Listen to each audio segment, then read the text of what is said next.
School, which is now Plymouth-Salem. My parents finally agreed, okay, no more Catholic school, we'll let you go out there. My father interjected one small request. He said, I want you to take a speech class.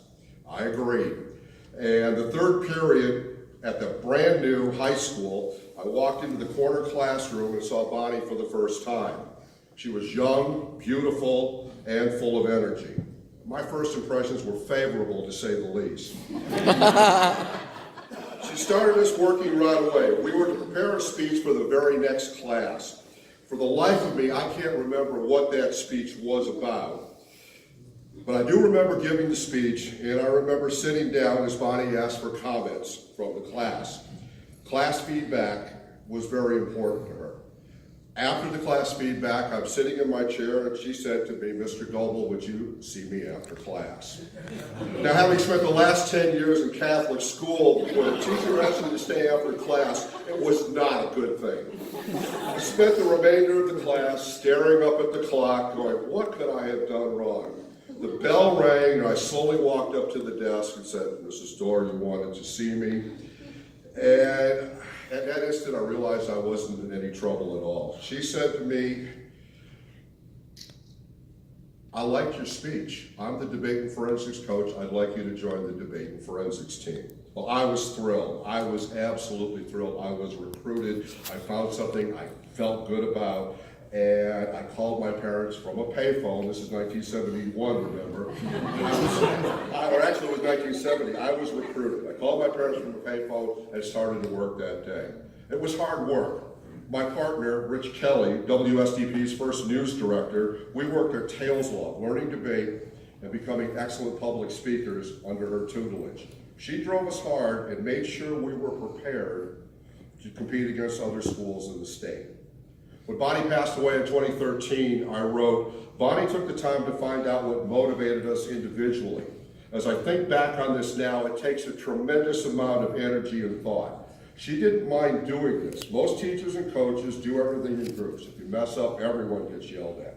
She didn't do that. She would get us angry, at times privately make us do things that we didn't like to do, like watch ourselves on videotape. And at the right time, the praise would come, and you would say to yourself, I'm the king or queen of the world. She made us feel great. Rich and I worked hard, and it turns out that Bonnie was right. Our pairing was perfect. Rich was extremely analytical, and I was rapid fire and emotional. I would go first, present the case. Rich would come in and lay out the details. And when the negative team would come back, we were ready. We fought fiercely and hated to lose, something that she taught us. During the first year together, Bonnie kept hinting to me that she had something else for us to do. While driving to a debate tournament, I was sitting in the front seat with her and said, okay, enough already. What are you working on? What will I be doing for you next year? She laughed and said, when I was hired at Plymouth High School, Bill Brown, our principal, had given her the resources to put a radio station on the air. And we would be kicking it off sometime in 1971 or 72. I shrugged my shoulders and said, okay, whatever you want me to do, I'll be there. Well, besides the debate and forensics coach and finishing up her graduate degree at the University of Michigan, she was doing all the work necessary to get the license and equipment necessary to put WSDP on the air. After a summer of debate camps and working, we all showed up at her office, her debate and forensics team, and her other radio recruits, which included myself, Rich Kelly, Dawn Miller, Jeff Howell, Rob Bilford, Kathy Swanson, and all the other people she had recruited into her office to learn about this radio thing. She put us through job interviews, wanted us to share with her what we thought we would do at the station, and I wanted to be the music director. Playing bad guitar in a band in Brazil and now in Plymouth, I loved rock and roll and wanted to be the music director in the worst way. She told me I was better suited to do news. What did she know? Well, she gave me the job. And just like the year before, she said, I have the perfect partner for you, and introduced me to my co-music director and my good friend, Kathy Swanson.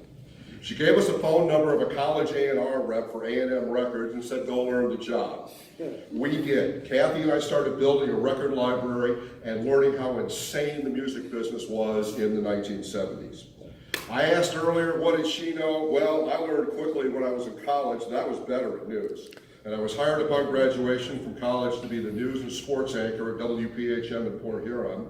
And at that place, my partners and I won the Detroit Press Club Award in 1978 for the best news reporting, and 3 years in a row we were the UPI Small Market Station of the Year, something I was very proud of and wrote Bonnie about on a regular basis. Bonnie only spent 1 year at the station and left. She was hired by the Corporation for Public Broadcasting and co-created an award-winning children's series called Vegetable Soup for PBS. And she went on to create and produce another award-winning kids educational program at WXYZ called Hot Fudge.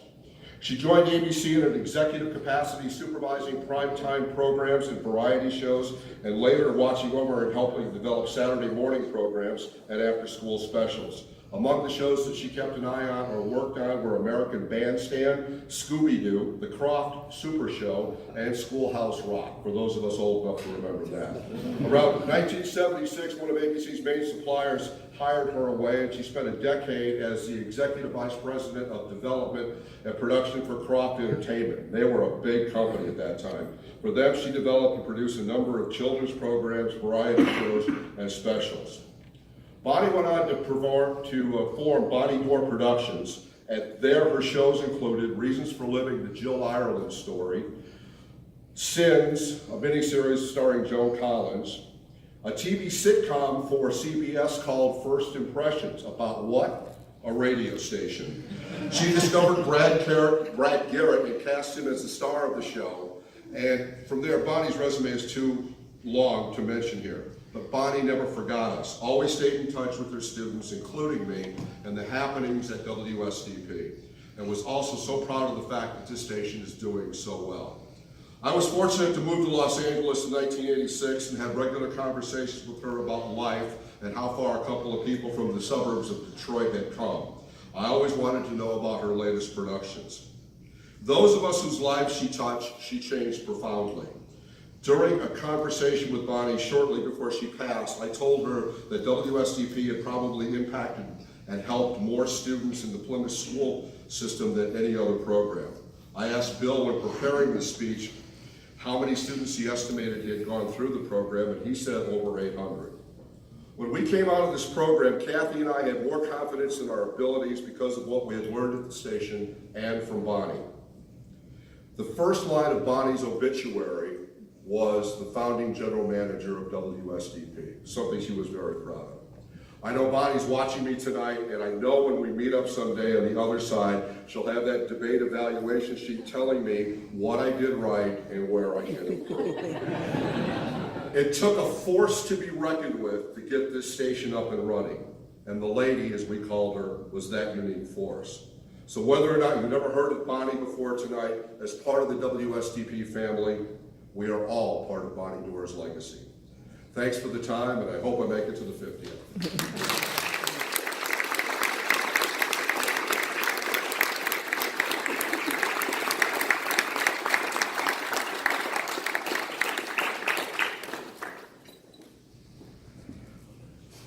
I would also like to take a moment to remember longtime station manager Jeff Cardinal.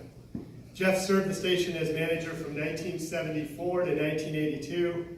His passing in 2004 was felt by many of his former students. Like Bonnie, he loved WSDP and the students that served on the staff. I've heard many stories from students in the main studio who were always trying to do something to bedevil Jeff and have him wheeling down the hallway, whipping open the door to scream. I think you probably, Bob Parsakian, were the cause of some of his heartburn there. It was grand fun, it wasn't my fault. Yes. But I've also heard stories about wheelchair races in the hallways with students. Jeff loved the students at the radio station. Even after I had started as station manager, phone calls with Jeff or letters from Jeff, just sharing details about the station were always things that I looked forward to. I've asked one of his former students, Andy Mellon, to share a few words about Jeff.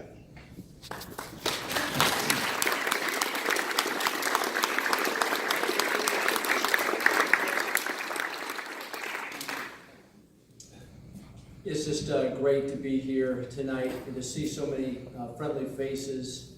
I can really speak about Jeff from two perspectives. As a student, Bill, you're absolutely right. He may have been the fastest in a wheelchair I've ever seen. as a